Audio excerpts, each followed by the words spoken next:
All right, folks, let's do this. I have things to talk about. This is where I talk about things. I said I was going to talk about things on Twitter and not do it there because it's just a clusterfuck of toxicity. So this is where I do it. This is where I talk about things. And this is where I think things through and hash things out. Obviously, I'm referring to my friend Louis C.K.'s admission that he did some vile, inappropriate, hurtful, damaging, selfish shit. Some sexual misconduct. Some awful behavior. There was a report in the New York Times, obviously you know about that, and then a day later Louis copped to it. And copped to it late. But he did it, and he's my friend, and it's a difficult position to be in. Because I certainly can't condone anything he did.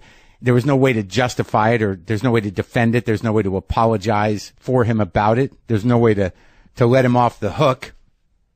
But there's a lot of concern about, who knew what, when. How'd you guys let this happen? Everybody knew this. Everybody knew that. Everybody was in on it. It's not true. Sadly, I knew what most people knew. There was a story out there, I guess going back several years, that there were unnamed people in the story. It took place in a hotel room in Aspen. It was always out there, but then it would pick up momentum at different times. And I would ask him about it. I would say that this story about you forcing, these women to watch you jerk off. What is that? Is that true? He goes, no, it's not true. It's not real. It's a rumor.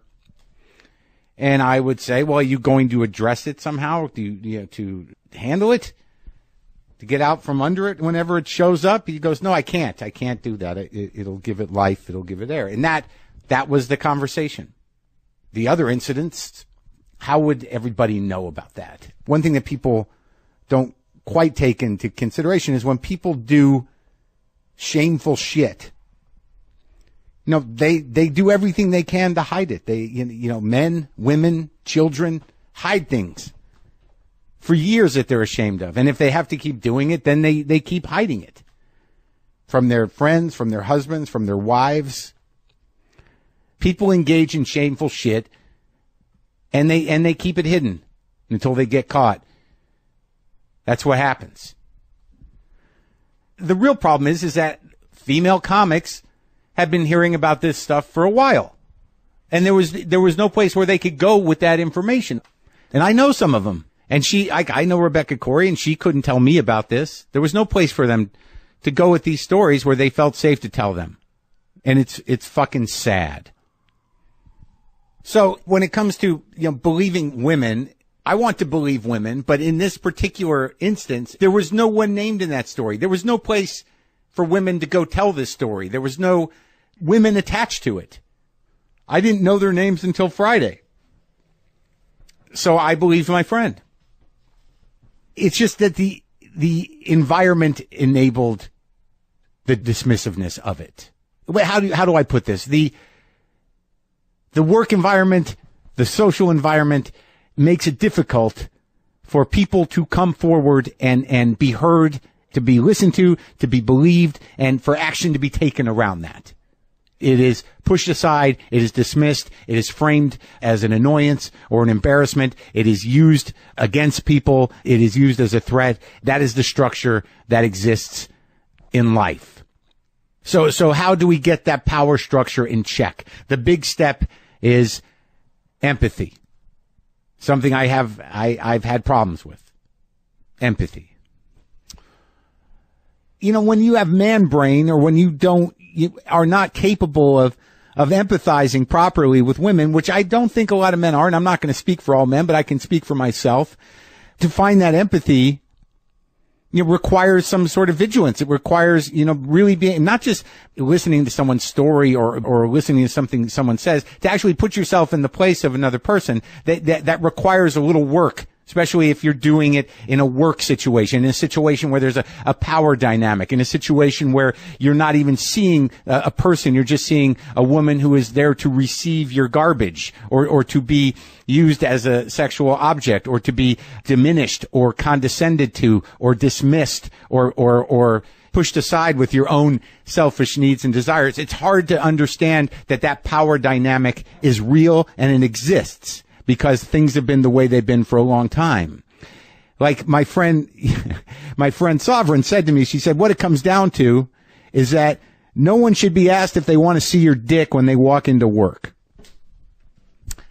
That, just thinking about it like that should open up an entire window of empathy to what a lot of women have to deal with every day walking into toxic male work environments. It's just a bubbling undercurrent. If it's not overt, it's an electrical undercurrent that has always run through society. So that's the way things are set up. And now when you talk about comedy, that world is a goddamn free-for-all. It's a Wild West show. Is it a boys' club?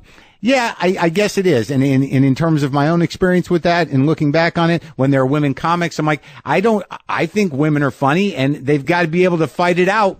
There was no safe space created for women. There was no special treatment given for women. And then it was just sort of like, if you can cut it, if you can make it, if you can rise up out of this garbage that is the comedy scene of what I came up in, then you deserve it. What you didn't take into consideration is all the fucking obstacles that they're up against aside from just that. And my friend Laurie Kilmartin actually wrote a very nice piece in the New York Times about that. That, yeah, that was the way I thought. That's the way guys thought. I know a lot of, most male comics respect female comics. And they say, well, she was able to do it. Well, what we don't really, I think, know is just how much bullshit they have to deal with on top of just figuring out how to get on stage and do comedy. They have to deal with all of us, all of the male bullshit that every woman has to deal with in every work environment. There just is no HR department in comedy. There's no place to go to have grievances. It's stacked against you. If you got a male club owner and you got a dude that they're trying to make into a big comic and, he says something or does something or assaults somebody, it's always brushed under the rug, or, hey man, don't make trouble. Don't embarrass everybody. Don't embarrass yourself. That is the way it is, and that is not correct. And look, I'm guilty of it. I had a show of my own on television for 4 years. I didn't have a woman writer on that staff. I didn't make that happen. I had one woman director. In comedy, I don't know really what goes on in most clubs anymore, but there is an imbalance. And also just the idea of changing my mindset or anyone's mindset about women as business. I mean, I'm on a show right now where I'm almost the only man. And it's pretty amazing. And it's a lesson that I'm learning, for the first time in my life. I'm 54 fucking years old.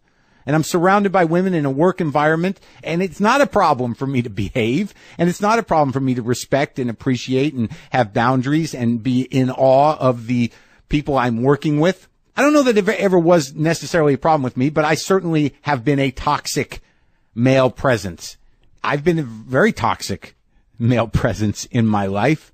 I think I operate now at maybe a 30 to 25 to 30% toxicity level, but I've certainly been up around 90 in terms of being emotionally abusive, insensitive, angry, selfish, compulsive, and completely without empathy to the power structure that exists between men and women. I mean, God knows I was in 2 relationships with women who started out as fans. I married one and I was engaged to another one. And I didn't fully understand that dynamic. To me, it just felt like, well, this works out because they like me and they get me. So my appreciation or respect or understanding of women was relatively limited to my expectations for a very long time. And it's better. It's better because I'm older. I've taken some hits. I've thought about things. So here we are, and I have a close friend who has acted inappropriately. And there are consequences to it, and people are hurt because of it. What do I think about now? About this specific thing, about this power dynamic that just sort of goes unspoken or unappreciated. And I'm not speaking generally. I guess I'm speaking for me. That, because I'm a self-involved person or I'm a selfish person, do I not recognize it in my own life? I don't in a lot of ways. And it was odd because, when you start to drift as a man into that zone of like, I don't see what the big deal is. Just jerked off in front of them or jerked off on a phone. They could have left. They could have done this. They could have done that. He asked, it's not illegal. Yeah, but it's gross. It's creepy. It's massively inappropriate. It's potentially traumatizing. And I had to and I haven't talked about this, in order for me to access my empathy, it has evolved over time. And if you listen to the podcast, you can hear it happening. I think we all have the capacity to do it, but I was sort of empathy deficient, in a lot of ways, not just to women, just to people in general, because I was so consumed with my own, self-hatred and my own bitterness and my own anger that I just couldn't see past anything. And that sort of slowly started to erode, my lack of empathy, and I re-engaged over time from doing the job that I do, which is listening to people. But this particular thing of the power dynamic and feeling frozen and incapable to speak or act in a moment that is, profanely inappropriate or something that you do not want. That's one of those things where, a dude will say, will you just leave? Why didn't you just leave? What is it about that moment of paralysis? And I thought about a situation I don't really think I've talked about publicly. And obviously this isn't about me, and I'm not comparing myself to women in any way. I'm trying to access the empathy and the understanding of this implicit and malignant age-old power dynamic so I can grow and help change things. Yeah, this is obviously a fucking massive, turbulent learning moment for men if you choose to take the education. But going back years ago when I was in college, I had a professor, a philosophy professor. I guess I was 18 or 19 years old. And, I really wanted to be smart. I really wanted to be an intellectual person. I really wanted to, to be thought of that way. And I wanted to have the goods to do that. And I took this class, and it was way over my head. I couldn't wrap my brain around it, but I liked the teacher a lot. This guy was a big, tall dude, big curly mustache, very powerful figure, very witty, intelligent, understood things, good dresser. He's just a powerful, impactful guy. Had a lot of impact on me. I like that guy. And I wanted him to acknowledge me as someone, who's smart, who's, on the right path, who's gonna do it. He's gonna give me some encouragement. Be my dad. Help me out. Guide me somehow. I remember, he wanted to have lunch, and we had lunch one time, and it was great. We were talking about stuff. He was explaining things to me. He was making things understandable, and I appreciated the time, and I was a little lost. And then we went out to dinner one time, and it was a little different. He got a little loopy, got a little drunky, and the conversation was different. His vibe was different, and and I was uncomfortable. So, after that dinner, when, I was going to walk home, and, he pulled me aside and grabbed me and kissed me on my mouth, did I go, fuck you, what the fuck, god damn it, I don't want this, what the fuck are you doing? No, I didn't do that. I took it. And my body went into a paralysis. It was almost like a leaving the body kind of moment. And I could not do anything. And once it stopped and I got out and I politely said, I'm not into that. And, okay, I got to go. I felt bad. And, and I carried that confusion and that shame with me for a while. And I put it aside, because, I got through it, and it was just something that happened, and it wasn't, whatever, it was fucked up, but, you're all right. But looking back on that, and I am all right, men kissing men's not horrible. It was just not something I was into or am into. And it was, I was young and impressionable, and a guy I respected and looked up to, who I was in class with, did that. And I had to go back to that class, and it was awful. The feeling of going back to the class was awful. The feeling of vulnerability of not having control over that. And then it was awful. So I somehow, in light of this, of trying to understand what it feels like to not be able to leave, or to, be, in a position where, somebody you respected or wanted, respect from, who you even idolized, takes advantage or does something sexually inappropriate. It's scarring. There's no doubt about that. Even if it's mundane, like what I went through was mundane, and it's something women go through all the time. There was no cocks involved, but it was a disrespect of personal boundaries, and I could feel him misreading it, like he was getting over on me. So from me to get to that place, and I think a lot of people have been in that place, who have been on the victim side of a power structure, even if it's not sexual, the humiliation of that, you can probably tap into it. So, when I got to that place, and I read the New York Times piece, and then I read Louis' statement about it, and, I thought about the women. I know Rebecca. To move from the toxic male or just male disposition of, like, what's the big deal? He didn't fuck him. He asked. He just jerked off. It's just kind of pathetic. It's like, what's the big deal? Well, the big deal is that it's boundary shattering. It is traumatizing. It is unexpected. It is shaming, and if you let yourself feel that, if you just let yourself feel what all those women went through, even if it didn't seem violent to you or like rape or any of that shit, just the fact that, these are people that worked with Louis. These are the women that you work with. Like, think about it. Think about wherever you work. When you make a comment, even a minor one. Look, everybody has office crushes and stuff, but as soon as you make it out of your mouth, and that becomes uncomfortable forever. Like, these things, they may not destroy your life.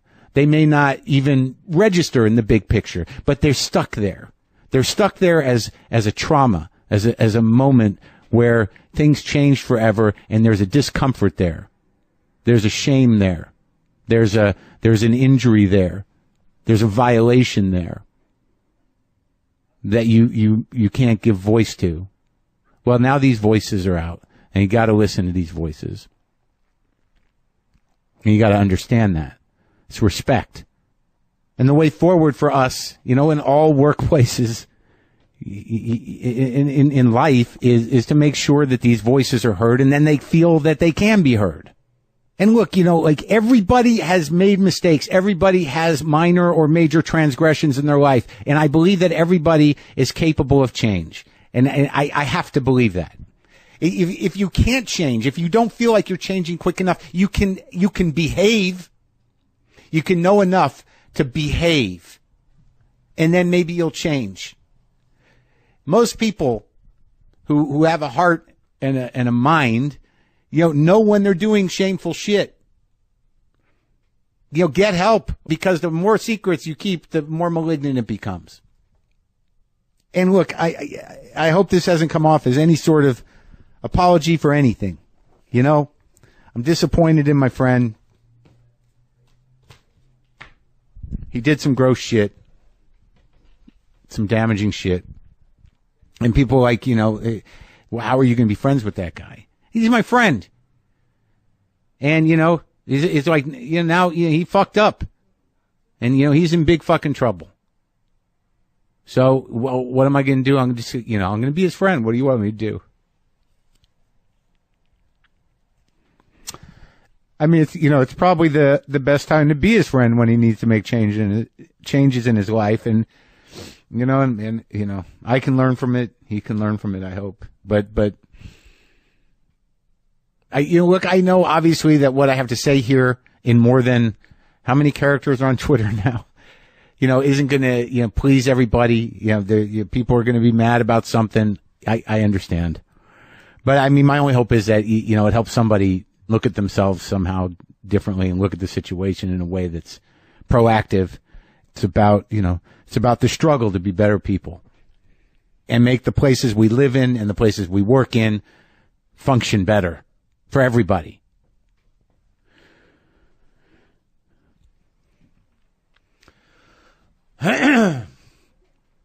Okay, so I needed to say those things. I needed to say them here.